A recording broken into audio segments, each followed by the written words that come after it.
Assalamualaikum warahmatullahi wabarakatuh.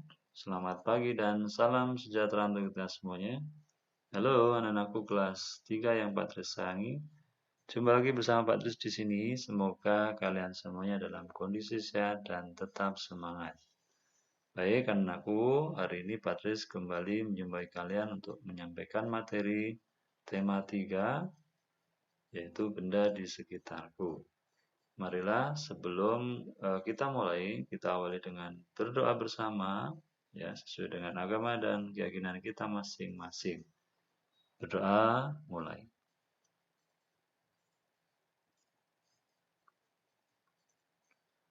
Berdoa selesai. Baik, kita langsung saja mulai untuk tema 3, yaitu benda di sekitarku. Subtema 1, aneka benda di sekitarku, pembelajaran 3. Ya, kita sudah memulai masuk pada tema 3, subtema 1, pembelajaran 3. Baik. Nah, sekarang diperhatikan, buku kalian juga dipersiapkan dan disimak dengan sungguh-sungguh agar apa yang nanti Pak Tris sampaikan bisa kalian terima dengan baik. Nah, perhatikan di sini ada sebuah gambar ya. Jadi judulnya adalah kertas di sekitar kita. Ini adalah sebuah wacana ya, silahkan diikuti agar kalian bisa mendapatkan ilmunya ataupun dapat pengetahuan dari apa yang kalian baca nantinya ya. Baik, perhatikan banyak benda yang terbuat dari kertas ya. Seperti buku tulis yang biasa digunakan ya. Kemudian contoh lainnya adalah tisu, kardus, dan koran juga terbuat dari kertas ya. Nah, selain itu yang ada di atas ini ya, gambar ini ada buku tulis, layang-layang, kemudian ada kapal-kapalan ya, kemudian pesawat-pesawatan ini semuanya terbuat dari kertas ya. Nah, sekarang kita lanjutkan. Kayu adalah bahan dasar untuk membuat kertas. Pembuatan kertas dilakukan secara bertahap di pabrik. Kayu-kayu besar dipotong hingga sebesar korek api. Setelah itu, kayu dipanaskan hingga menjadi bahan lunak seperti bubur. Nah, bubur inilah yang disebut bubur kertas atau istilahnya adalah pulp. Ya, seperti itu. Kemudian proses selanjutnya, pulp diberi pewarna dan disaring hingga kandungan airnya habis. Pulp yang sudah kering meninggalkan ampas berupa serat selulosa yang saling terkait. Kemudian, serat selulosa ini digiling hingga pipih menjadi seukuran kertas yang diinginkan. Kemudian, cobalah kamu menulis di atas kaca. Apakah hasil tulisanmu di atas kaca seperti di kertas? Ya, jawabannya pasti tidak ya, karena bahannya sudah lain. Ya, kertas memiliki sifat dapat menyerap air. Ya, kertas dapat menyerap tinta pulpen dengan baik. Nah, dengan demikian, semua yang kamu tulis di kertas dapat dibaca dengan jelas ya. Jadi lain dengan yang di atas kaca ya. Jadi untuk yang kalian tulis di atas kaca tidak akan terlihat dengan jelas ya. Baik, selanjutnya. Nah, sekarang silahkan kalian perhatikan benda-benda di sekitarmu. Tuliskan nama benda yang terbuat dari kertas. Kira-kira apa saja? Iya, betul. Tadi sudah diceritakan ada buku tulis, ada tisu, ada koran, majalah, kardus, kotak nasi, dan lain-lain. Ya, kalian bisa mencari sendiri ya. Jadi kalian bisa mempelajarinya sendiri di rumah ya. Ini tidak usah dikumpulkan ya. Jadi kalian cari bahan-bahan yang terbuat dari kertas ya. Apa saja gitu ya. Kita lanjutkan. Nah, sekarang ada sebuah fakta menunjukkan ya, kalau kita menghemat 1 ton kertas, berarti kita menghemat 13 batang pohon besar. Ya, fakta yang luar biasa. Apa yang bisa kita lakukan untuk menghemat kertas?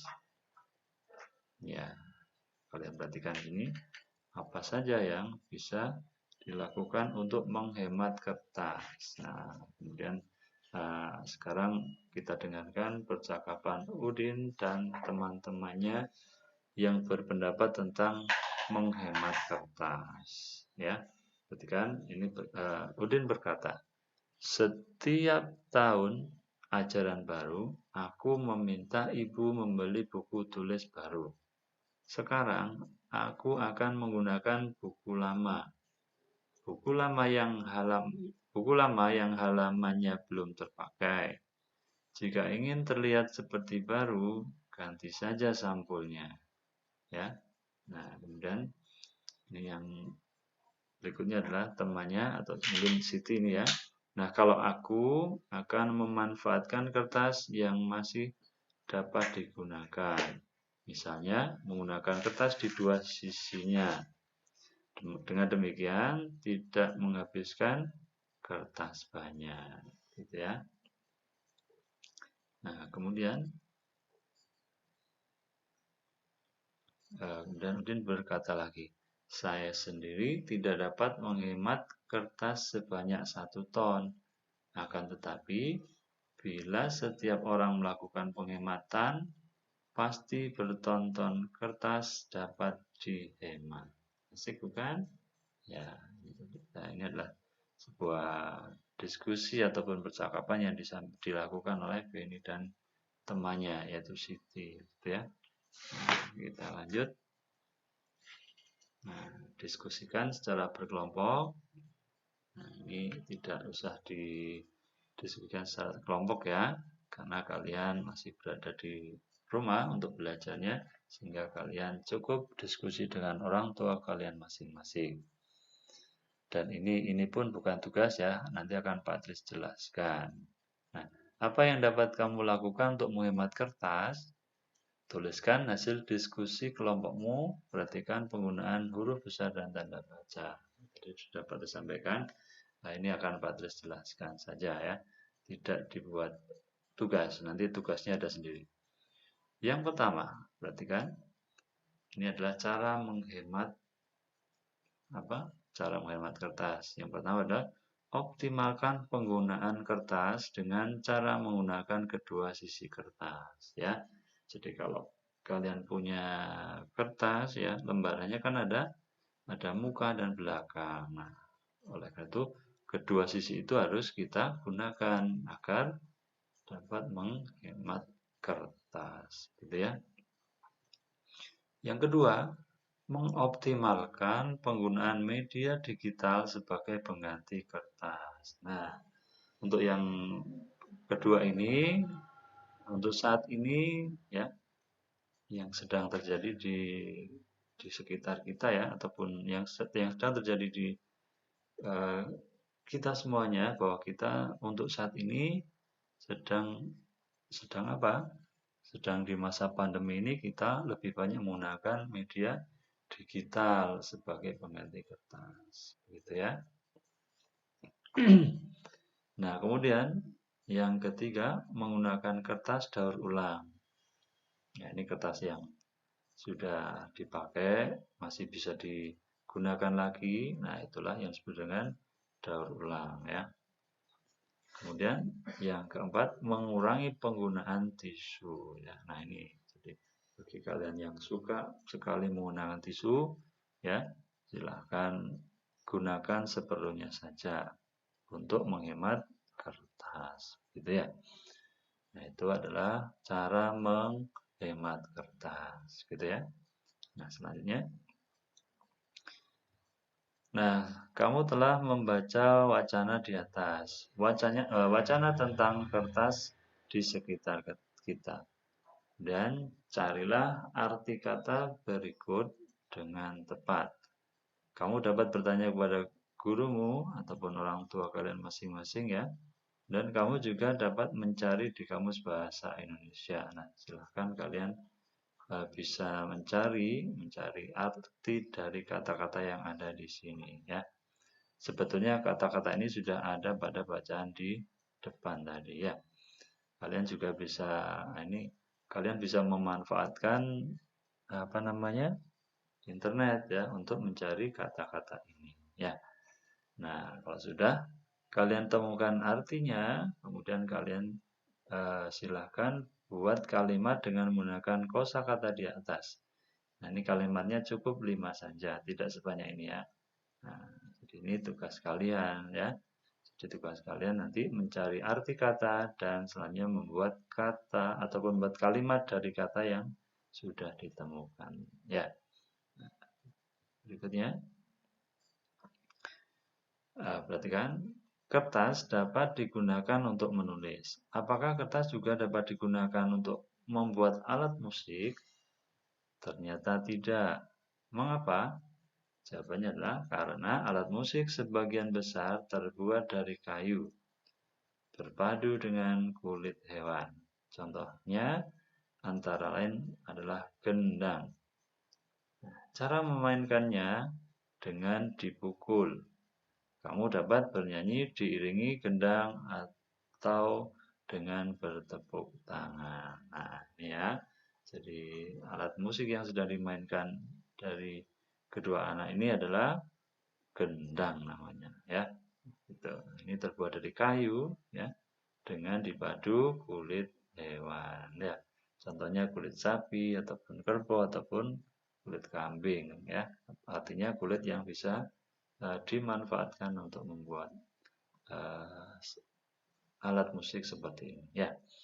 Baik, kita lanjutkan. Bahan dasar kertas adalah kayu. Kayu berasal dari pohon. Perhatikan pohon-pohon yang dapat digunakan sebagai bahan dasar kertas. Perhatikan gambar di bawah ini ya. Ada 3 pohon, yaitu pohon pinus, ada pohon akasia, dan juga pohon jati. Nah, ini adalah macamnya pohon-pohon yang bisa dibuat sebagai bahan dasar dari kertas, gitu ya. Nah, kemudian berikutnya adalah pohon manakah yang paling tinggi? Nah, bagaimana caramu mengukur tinggi suatu pohon?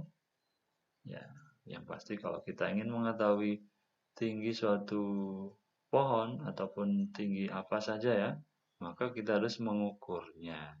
Ya, kalau tidak diukur ya kita tidak akan tahu tingginya seberapa.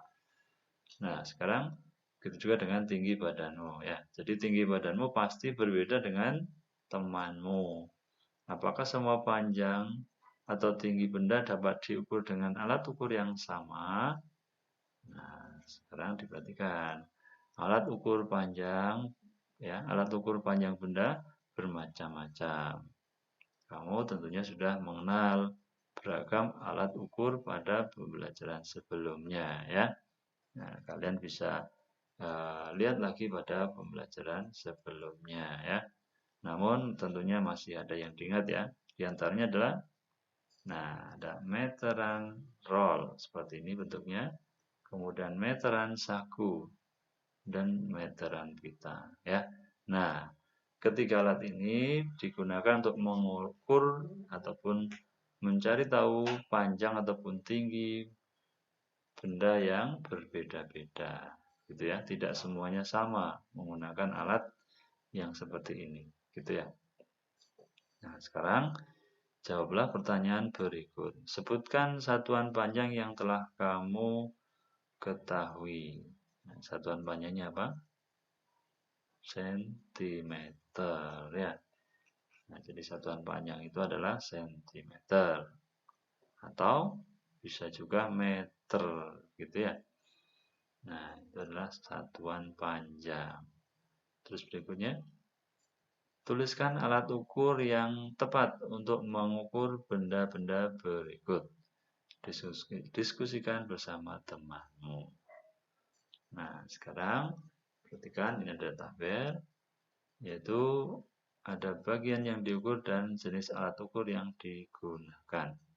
Ya, kita membahas ini ya. Jadi yang pertama tinggi badanmu. Nah, tinggi badan kalian kira-kira diukur dengan apa? Alat ukurnya apa? Ya, yang pasti adalah menggunakan meteran. Ya, jadi pakai meteran. Meteran apa? Ya tadi ada 3 ya, bisa meteran eh, saku, bisa juga meteran roll ya, atau meteran pita juga bisa. Tapi harus disesuaikan ya. Jadi kita tidak asal menggunakan meteran-meteran yang tadi itu ya. Jadi harus disesuaikan dengan kondisinya. Jadi kalau kita ingin mengukur tinggi badan, kita bisa menggunakan meteran pita ya. Tuh. Atau juga bisa meteran yang apa? Saku gitu ya. Nah, kemudian nomor 2, panjang lingkar pinggang. Nah, kalau lingkar pinggang pasti kita gunakan meteran pita gitu ya. Kemudian panjang meja di kelas. Ayo, pakai apa? Ya, panjang meja di kelas kita gunakan meteran apa? Meteran saku gitu ya. Nah, kemudian yang nomor 4, panjang lompatan teman kelompokmu. Nah, ini kalau panjang lompatan ketika kita main di lapangan ya, menggunakan bermain lompat jauh ya, biasanya kita gunakan meteran yang roll gitu ya, bukan meteran pita. Nanti apa? Ya tidak cukup nanti meterannya gitu ya. Nah, kalau meteran saku, biasanya kalau meteran saku itu kan dipakai oleh Pak Tukang ya. Jadi Bapak Tukang itu biasanya sudah mempunyai alat untuk mengukur. Alat ukurnya adalah meteran saku itu ya. Nah, kemudian lebar papan tulis di kelasmu. Nah, ini lebar papan tulis juga bisa diukur dengan meteran saku ya. Kalau kalau papan tulisnya lebar ataupun panjang kan tidak mungkin pakai meteran pita ya. Yang pasti bisa adalah menggunakan meteran saku gitu ya. Nah, kemudian panjang halaman sekolah. Kalau ini pasti diukur dengan menggunakan meteran roll ya. Jadi kalau pakai meteran saku ya tidak cukup karena apa? Panjang halaman itu pasti panjang, tidak seperti papan tulis, almari, kursi dan lain-lain. Ya, jadi panjang halaman sekolah diukur dengan menggunakan meteran roll gitu ya. Nah, seperti itu ya. Jadi penjelasan dari Patris untuk materi kita hari ini Patris cukupkan sampai di sini. Semoga bermanfaat dan kurang lebihnya Patris mohon maaf. Nah, sebelumnya Patris selalu mengingatkan ya agar kalian tetap selalu menjaga kesehatan dan juga patuhi protokol kesehatan agar kalian tetap sehat ya. Nah, dan selalu mentaati dan juga patuh kepada orang tua kalian masing-masing. Terima kasih atas perhatian kalian semuanya. Patris akhiri, Assalamualaikum warahmatullahi wabarakatuh.